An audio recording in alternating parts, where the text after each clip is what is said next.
এই ধরনের মানুষ, একজন মানুষের বিদায় আজকে বাংলাদেশের আকাশে শোকের ছায়া নেমে এসেছে। বাংলাদেশের সকল শ্রেণী পেশার মানুষ শোকাহত, আর বিশেষ করে আমরা যারা ছাত্র দলের নেতাকর্মীরা গত ১.৫ দশকে ওনার গাড়ির পাশে পাশে ছিলাম। ওনাকে আমরা যে স্লোগান ধরতাম যে নেত্রী আছে, সমস্যারে যে সবাই বলতাম যে হ্যাঁ আছে, আজকে আমাদের সেই নেত্রী নেই। এটি কি সহজে হয়ে গেল বলা, কাঁপলো না গলা, একটি লাইন আছে কবি।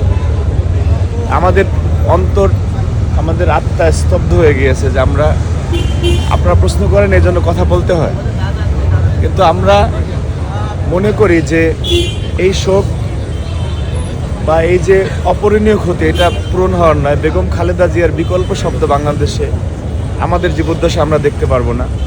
বেগম খালেদা জিয়া বাংলাদেশের একটি সমর্থক শব্দ ছিলেন।